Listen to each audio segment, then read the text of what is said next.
Yeah, watching a little bit of a cool down out there late tonight, and that could lead to some early issues for that Tuesday morning commute. So we're going to be tracking rain mainly after 10 p.m., even closer to midnight across our region.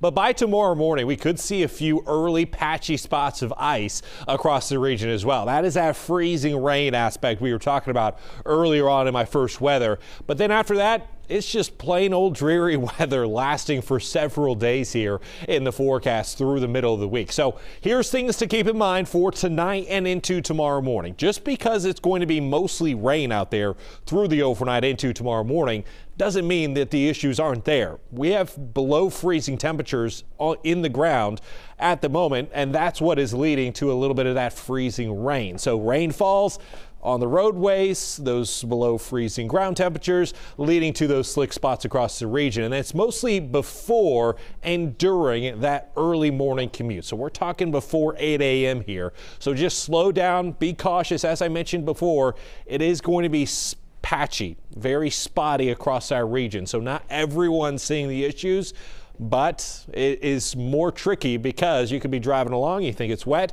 all of a sudden you're on an ice patch across parts of the interstate going too fast. So here's where the freezing rain is right now through parts of Indiana, out into parts of Illinois, kind of switching back and forth between some rain and ice. And that's also an issue we're going to be seeing for tomorrow as well, where we see it switching back and forth. Now that winter weather advisory beginning at 8 p.m. this evening for almost our entire region, Boone, Ken, Campbell counties in northern Kentucky, and then everyone around the 275 loop, and then over into parts of Clinton County, Highland County, really northern Brown County. You all also really could be included, but obviously we can't include half counties there. So if you are in these areas, just be cautious as we start to track in a little bit of that freezing rain threat overnight. So here it is on Futurecast. As I mentioned, mostly after 10 p.m., we'll start to see some of that rain come in. And then as we go through the morning, it could be a mix for some areas, but generally just scattered showers, some moderate showers falling at times, freezing rain at other times with some patchy areas.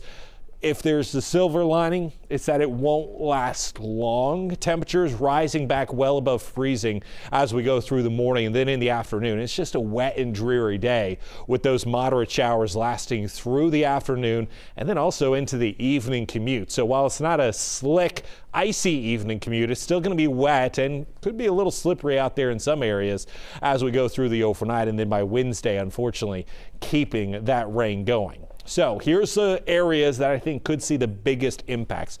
Mainly areas to the northwest of us. That will be the higher impacts. Still medium impacts, though, from Highland County here through Cincinnati, northern Kentucky, and into southeast Indiana, and then much lower as you move down into parts of Owen County, Grant, Pendleton, some of those areas of northern Kentucky and into south central Ohio. So here's how it looks on the 7-day. As I mentioned, temperatures right near freezing by tomorrow morning, and then we'll get into the upper 30s by the afternoon. Wednesday, Thursday, we're climbing even further. Lower 50s in the forecast will fortunately be out of freezing levels by the overnight hours, 30s into 40s, and then we'll start to dry out on Friday before maybe another chance comes at us for parts of the weekend.